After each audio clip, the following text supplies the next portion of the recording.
I already told you. Try another store. Karen's voice cuts through the low hum of the checkout lines, her tone sharp, dismissive. Vanessa stands still, her hands gripping the basket just a little tighter. "Excuse me," she says, her voice measured but firm.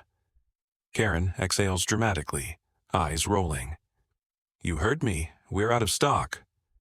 Vanessa glances at the shelf behind her, stocked with exactly what she came for. She turns back, meeting Karen's gaze. Silence stretches.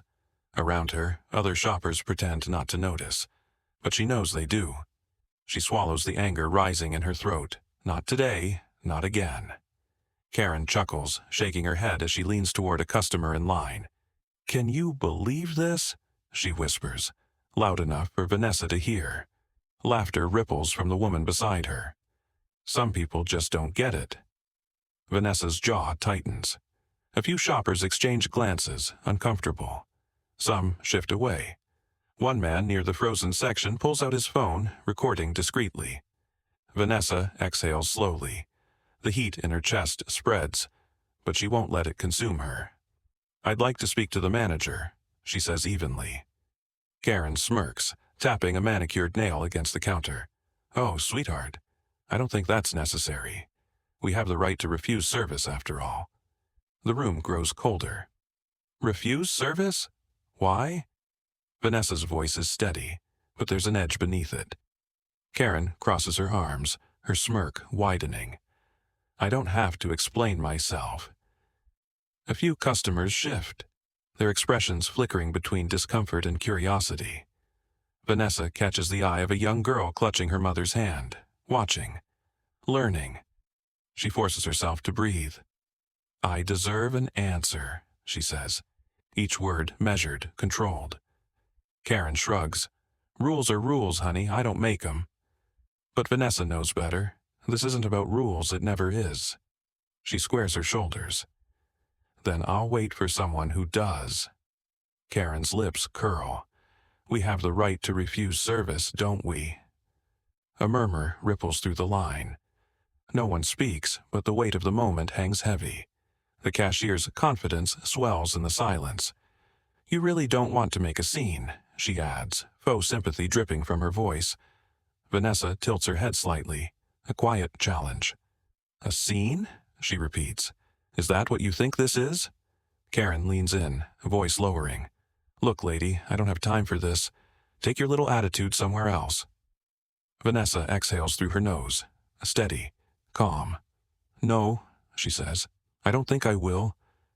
Her heart pounds, but her mind is clear. She's been here before, different faces, same story. Walk away, let it go. That's what they always expect. But not today. Vanessa glances around. Eyes flicker toward her, then away, some with sympathy, others with indifference. And then the camera lens. A quiet witness in the crowd. She lifts her chin. "I'd like to see the manager," she repeats, this time louder. A hesitation. Karen's smugness falters for the briefest moment. Vanessa doesn't blink. This is more than a purchase, more than a moment. This is a stand, the scent of fresh paint, the weight of the keys in her palm. This place is yours now. Years of late nights, early mornings, of pushing past every doubt, every roadblock. She blinks back to the present. Karen is still smirking. The crowd is still watching. Vanessa tightens her grip on the basket. This isn't just a store, she thinks. This is mine. Vanessa Carter never forgot the way her mother sighed when they had to drive across town just to shop in peace. "They act like we don't belong," she'd say, shaking her head. As a child, Vanessa didn't understand. As a teenager, she noticed it everywhere. Cashiers watching too closely, managers ignoring complaints. By adulthood, it wasn't just an observation, it was fuel. "One day, I'll open my own store," she'd told herself. "One where respect isn't selective." That dream became a mission, one that carried her through long nights and endless sacrifices. She wasn't just building a business, she was building change. Carter's Market wasn't just another grocery store, it was a promise. Vanessa poured everything into it, her savings, her sweat, her soul. She handpicked suppliers, ensured fair wages, and, most importantly, built an environment where every customer felt seen. Word spread. Shoppers came not just for fresh produce, but for the dignity they weren't offered elsewhere. "This store is different," they'd say. Vanessa smiles every time she hears it. But change isn't always welcomed by everyone, and inside her very own walls, an infection had begun to spread. An infection named Karen Whitmore. Karen had been there since the beginning. On paper, she was experienced. In reality, she was a problem. It started with little things. Shorter patience, colder tones. Customers whispered about her, but Vanessa believed in second chances. "She'll learn," she had assured herself. But warnings turned into patterns. Apologies rang hollow. And then today happened. Vanessa, standing at the checkout like any other customer, being dismissed. Not as an owner, not as a leader. Just another black woman told to shop somewhere else. Vanessa's stomach twisted. She had spent years ensuring this place would never feel like the stores from her childhood. Yet here she was, staring at Karen's smug face, hearing the same thinly veiled rejection. "Not here, not you." Her grip tightened around the basket. This wasn't a misunderstanding. It wasn't a bad day. It was a choice. A choice Karen had made in her store, without fear of consequences. The realization hit hard. Vanessa's silence had let this happen, and that silence was over. Karen folded her arms, waiting. Smug. Confidence. Vanessa inhaled, slow and deep. She had always believed leadership could reshape mindsets, that fairness could be taught. But looking at Karen now, she knew some people only understood the consequences. This wasn't just about her anymore. This was about everyone Karen had mistreated, and that was about to change. "Ma'am, I already told you. Try another store." Karen's voice was cold, her eyes flicking toward Vanessa before quickly looking away. The same condescending tone, the same dismissive glare. This wasn't new. Employees had seen it before.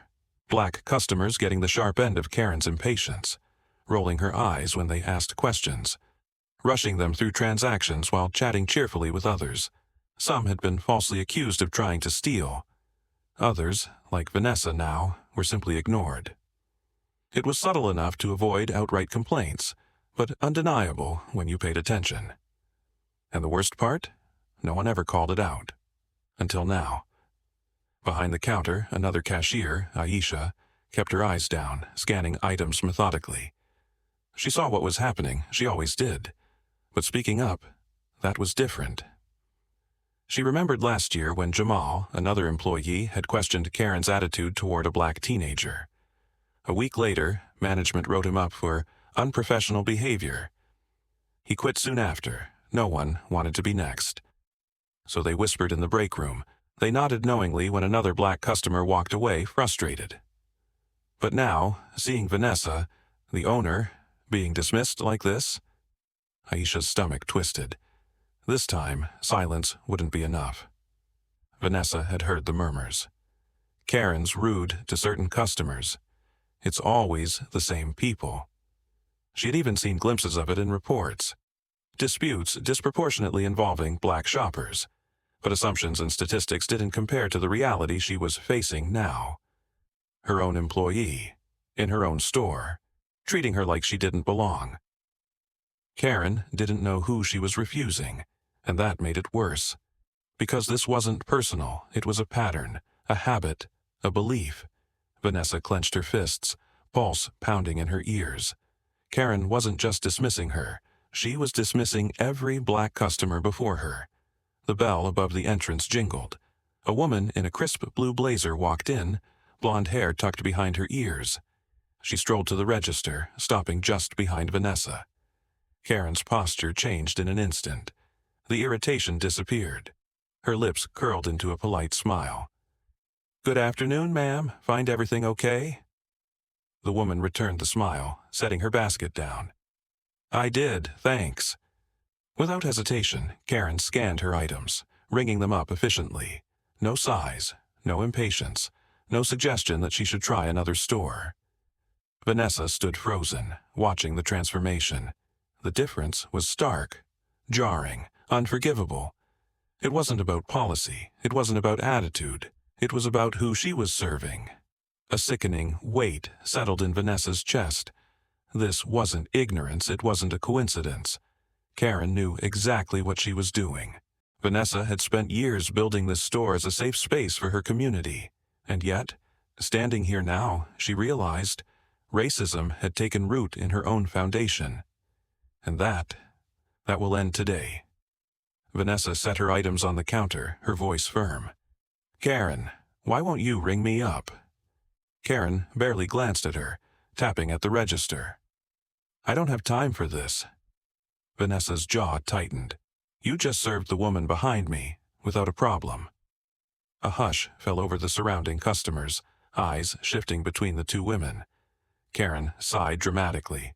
"Look, you can take your business somewhere else." Vanessa's stomach twisted. Somewhere else? Her hands pressed against the counter, grounding herself. "No," she said, her voice unwavering. "I want an answer, now." Karen scoffed, arms crossing. "People like you always make everything about race." A murmur ran through the line. Aisha gasped softly. Vanessa's chest tightened. "People like me?" Karen smirked. "If you don't like how things work here, maybe shop where you belong." Silence. Heavy, suffocating silence. A man near the entrance whispered, "Did she really just say that?" A woman pulled out her phone, camera already rolling. "Say that again," she challenged, stepping closer. Karen's face reddened, but she stood her ground. "I don't have to explain myself." Vanessa inhaled sharply, her vision narrowing. This wasn't just about her anymore. This was about every black customer Karen had dismissed, belittled, or ignored. And now, the world was watching. Vanessa felt it, the heat crawling up her spine, the rush of adrenaline pounding in her chest. Her hands trembled, but not from fear, from rage, from the audacity of it all. Karen didn't just cross a line, she erased it completely. Vanessa straightened, eyes locked onto Karen's. "You think you can talk to me like that?" Karen huffed. "I don't owe you anything," Aisha whispered. "Vanessa, don't let her get to you." But it was too late. The weight of years, of watching people like Karen get away with this, pressed down on Vanessa. She wasn't about to walk away, not this time. Jake, a young cashier, cleared his throat. "Karen, maybe you should just—" Karen whirled on him. "Do you want to keep your job, Jake?" He flinched. "I just think less." Karen's voice was ice. "Get back to work." Jake hesitated, gaze flickering to Vanessa. She saw it, the conflict in his eyes. He wanted to help. But Karen had made the rules clear. Stay silent or pay the price. Vanessa exhaled slowly. No more silence. Karen smirked and grabbed the store phone. "I need security at checkout 6. Vanessa's stomach dropped. Aisha gasped. "What are you doing?" Karen leaned against the counter, smirk widening. "She's causing a disturbance." Murmurs rippled through the store. A uniformed security guard hurried over, hesitation in his step. His brows furrowed as he recognized Vanessa. "Wait, Ms. Carter?" Karen crossed her arms. "Get her out." The guard's confusion deepened. I don't think—" Karen cut him off. "She's harassing employees." Vanessa's jaw clenched. "I'm standing at the register." The guard looked between them, clearly uncomfortable. Karen smirked again. She thought she had won. Karen folded her arms, triumphant. Vanessa could see it in her smug expression. She thought she had power, thought she could make Vanessa leave her own store, thought she had won. But Vanessa wasn't going anywhere. She took a deep breath, and then she changed everything. Vanessa's voice was calm but firm. "Call the manager." Karen's smile widened. "I am the manager." Vanessa nodded. "Then call the owner." Karen's brow furrowed. "What?" Vanessa held her gaze, voice unwavering. "Actually, I think you don't understand how things work here." And at that moment the entire store fell silent. A voice cut through the tension. "Miss Carter, I am so sorry." A man in a crisp shirt rushed forward, out of breath. His name tag read, David, Senior Manager. His eyes darted to Karen, then back to Vanessa. "I had no idea this was happening," he continued, his voice unsteady. "Please, this is unacceptable." Karen blinked, her smirk fading. "Miss Carter." David turned to the security guard. "Stand down." Then, to Karen, his tone was sharp. "Do you have any idea who you just disrespected?" The entire store seemed to hold its breath. Vanessa simply crossed her arms. "Go on, Karen, ask me who I am." Karen swallowed hard. "Miss Carter?" She forced a laugh. "That's your name?" Vanessa nodded. "Vanessa Carter, owner of this store." Karen's mouth opened, but no words came. The murmurs in the crowd grew louder. A woman in line whispered, "She owns the store?" A man near the door chuckled. "Oh, this is priceless." Karen's hands trembled. "Wait, that can't be right." David's voice was firm. "It is." Karen's face was drained of color. The walls around her were closing in, fast. The people watching weren't just customers anymore. They were witnesses. And the weight of her mistake crushed down on her like an avalanche. A ripple of disbelief spread through the store. A teenager whispered, "This is going viral." A woman in the front scoffed. "She really told the owner to shop where she belongs?" A deep chuckle came from a man holding up his phone. "Karen's about to be famous." Karen's breathing grew uneven. "I didn't know." Vanessa's gaze was steady. "And if I wasn't the owner?" Silence. A middle-aged woman crossed her arms. "You would have thrown her out." Karen looked around, panic rising. This wasn't just a mistake, it was a public disgrace. Karen forced a smile, her voice suddenly sickly sweet. "Miss Carter, I think there's been a misunderstanding." Vanessa raised an eyebrow. "A misunderstanding?" Karen nodded quickly. "I didn't mean anything by it. You know how stressful retail is, right?" She let out a nervous laugh. It's just been a long day." David's jaw clenched. "Enough." Karen turned to him, frantic. "Come on, you know me. I would never—" "But you did." Karen's throat tightened. The weight of 1,000 online shares, retweets, and hashtags pressed down on her. Her face would be everywhere by morning, and there was no undoing it. Vanessa exhaled, her expression unreadable. "Karen, people show their true colors when they think no one's watching." Karen stammered, Vanessa cut her off. "And lucky for you." She glanced at the dozens of recording phones. Everyone was watching. The crowd erupted. And just like that, justice went viral. David's voice was cold. "Karen, you're fired." She gasped. "Wait, what? You can't be serious." Vanessa's gaze never wavered. "Actions have consequences." Karen spun to the crowd, desperate. "I didn't mean—" David cut her off. "Clear out your locker, now." Karen's fall was swift, undeniable. David turned to Vanessa, voice low. "Let's handle this privately. I'll make things right." Vanessa's eyes narrowed. "Privately?" He nodded. "A statement won't fix this, but I can." Vanessa exhaled. "No." David hesitated. "Vanessa," she shook her head, "this isn't just about me." She wasn't backing down. Vanessa's voice carried through the store. "How many times has this happened before?" Silence. She continued. "How many people walked away unheard?" David swallowed. "We'll improve. We'll do better." Vanessa's stare was unyielding. "Then prove it. Not just words, action." The crowd murmured. A conversation had begun. By morning, an official statement flooded social media. "We do not tolerate discrimination. Training will be reformed. Leadership will change." Some believed it. Others scoffed. Vanessa read it, unimpressed. Let's see if they follow through. The public wasn't letting this go. Neither was she. The video exploded online. Millions watched, shared, and commented. Karen's name became infamous. Vanessa's stand became an inspiration. A tweet read, "Vanessa Carter didn't just fight for herself. She fought for all of us." The movement had started, and this was just the beginning. Vanessa's voice resonates. How many times have you witnessed or experienced discrimination? Speak up, share your thoughts. Change starts with conversation, so let's talk in the comments. Stories like this matter. Let's make sure they're heard. Like, share, and subscribe.